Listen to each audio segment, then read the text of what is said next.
Bienvenue dans cette nouvelle édition du Morning News. Voici les titres. Lancement de la campagne électorale au Bénin en vue de la présidentielle du 6 mars 2016. 33 candidats se présentent à ce scrutin. À 2 semaines des élections, la préoccupation majeure reste le retard de la distribution des cartes aux électeurs. Le secteur du caoutchouc est en berne en Côte d'Ivoire. Les ralentissements de la demande du marché pénalisent les agriculteurs locaux. Une situation difficile pour ce pays, premier producteur africain de caoutchouc. Et puis au Congo, l'équipe nationale de football masculine a débuté un stage de préparation à Brazzaville. Plusieurs défis attendent le nouveau sélectionneur des Diables Rouges, Pierre Lechantre. Les détails dans cette édition. La campagne électorale pour l'élection présidentielle du 6 mars 2016 a débuté vendredi 19 février au Bénin. 33 candidats sont en lice dans cette course à la magistrature suprême. Une préoccupation domine tout de même, celle de la distribution des cartes d'électeurs. Pour l'instant, seuls 3 départements sur 12 ont distribué des cartes d'électeurs, mais le Centre national de traitement affirme que tous les électeurs auront leur carte d'ici la veille du scrutin, c'est-à-dire le 5 mars. On écoute certains candidats qui exposent ici leur ambition. On a engagé les chantiers pour reformater l'administration depuis 10 ans. Mais il y a eu tellement de problèmes que jusqu'à ce jour-là, on n'a pas pu mettre en œuvre l'administration, le redéploiement, mettre une administration de développement jusqu'à ce jour. Mais donc, il est temps qu'on puisse refaire notre administration, le mettre surtout au niveau du secteur, au service du secteur privé, pour permettre de créer le problème de l'emploi. Le sous-emploi de jeunes, c'est l'un des motifs majeurs pour le recul de la pauvreté. Oui, j'ai constaté qu'il n'y avait pas de route. Oui, je suis allé dans le village de ma famille. Et j'ai constaté qu'il n'y avait pas d'électricité. Oui, je suis allé dans les quartiers de Djidja où il n'y a pas l'eau. Nous avons beaucoup de travail. Et Djidja, je l'ai aussi choisi. Parce que c'est le grenier du zoo. Il n'est pas possible que ceux qui nourrissent notre pays soient aussi ceux qui ont faim.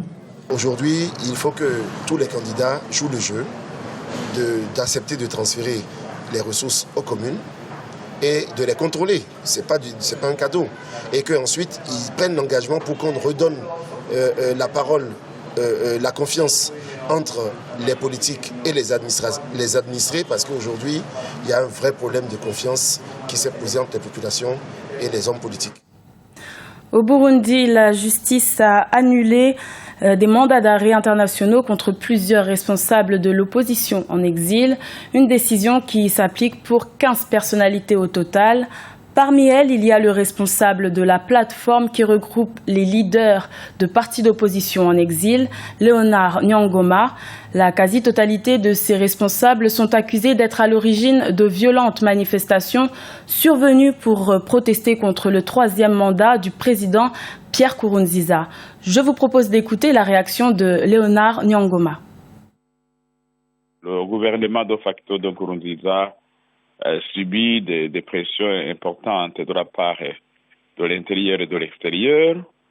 Et il a décidé donc de lâcher de l'Est pour diminuer donc ces pressions. Et surtout que nous sommes à la veille de la visite ou des visites des personnalités importantes. Je crois que c'est lundi que le secrétaire général de l'ONU, M. Ban Ki-moon, sera à Bujumbura. Réellement, il devrait d'abord annuler tous les mandats d'arrêt contre ses opposants, tous ceux qui ont contesté donc le 3e mandat. Il y a plus de 40. Il faut donc qu'ils annulent tous les mandats et puis qu'ils libèrent les prisonniers politiques. Comme ça, on comprendra alors si réellement ils peuvent accepter de dialoguer avec l'opposition rassemblée dans le scénario de Giriteka. L'industrie du caoutchouc est en berne en Côte d'Ivoire. Le secteur a été fortement affecté par la baisse des prix et de la demande. Les agriculteurs n'ont pas d'autre alternative que de se tourner vers d'autres cultures. Rappelons que la Côte d'Ivoire, premier producteur africain de caoutchouc, ambitionne de doubler sa production d'ici 2020. Olivia Hieré-Dobré. La baisse des prix du caoutchouc en Côte d'Ivoire inquiète les agriculteurs. L'industrie du caoutchouc de Côte d'Ivoire a été frappée par une forte baisse des prix et une baisse de la demande, ce qui oblige les agriculteurs à passer à d'autres cultures et potentiellement pourrait empêcher le pays d'atteindre son objectif de doubler la production d'ici à 2020. Premier producteur de caoutchouc en Afrique avec une production en hausse de 7%, la Côte d'Ivoire s'est fixée comme objectif d'atteindre les 359 000 tonnes de production d'EVA en 2016 et les 394 000 tonnes en 2017. Dans Petit Badiane, au nord de la capitale d'Abidjan, des dizaines de plantations de caoutchouc ont été détruites et remplacées par des champs de manioc. D'autres abandonnées ou mal entretenues sont recouvertes de mauvaises herbes. Comme beaucoup de gens de son village, Tiemoko Traoré, agriculteur de 42 ans, s'est lancé ces 10 dernières années dans la production de caoutchouc, s'attendant à des rendements rapides. Mais après la chute des cours du caoutchouc en 2015, il a de plus en plus de mal à payer ses travailleurs et envisage d'abandonner la culture du caoutchouc. Aujourd'hui, ça a été vraiment un regret total parce que depuis que l'EVA a chuté, ça fait que les choses ne marchent plus comme avant. Les plantations ne sont pas entretenues. Bon, il n'y a plus de moyens pour payer de l'engrais. Il n'y a plus de moyens pour engager des manœuvres pour nettoyer les plantations.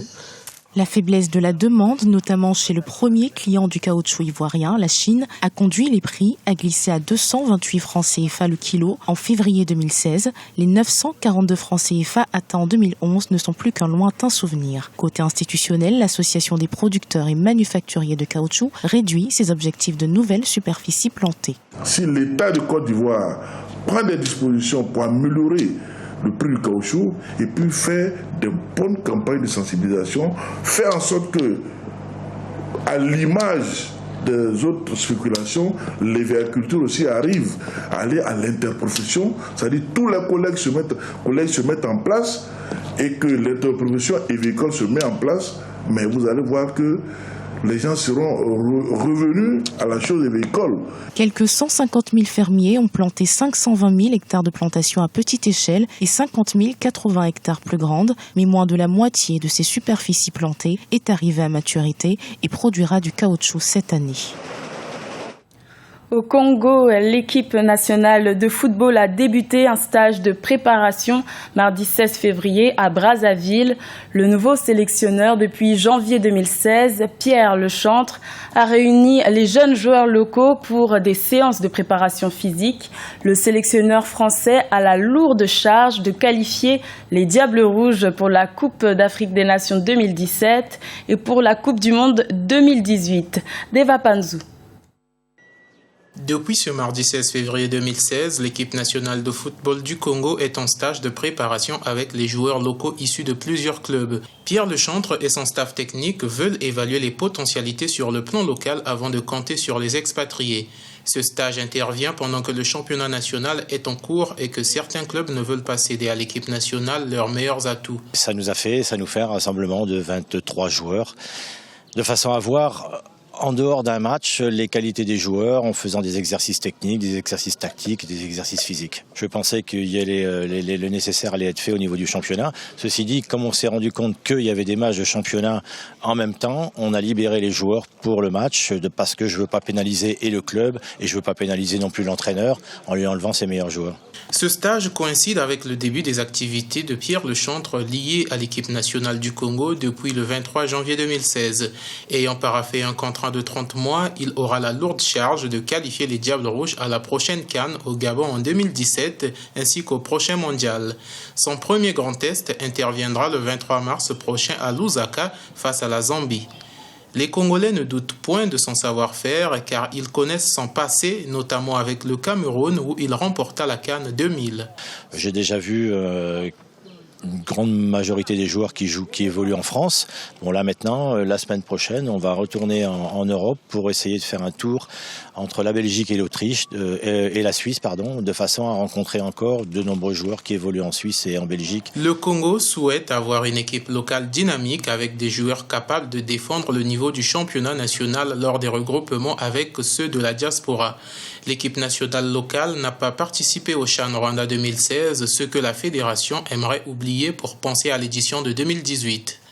C'était le journal de la rédaction. Merci de l'avoir suivi. Retrouvez dans quelques instants une nouvelle édition de l'information sur Africa 24.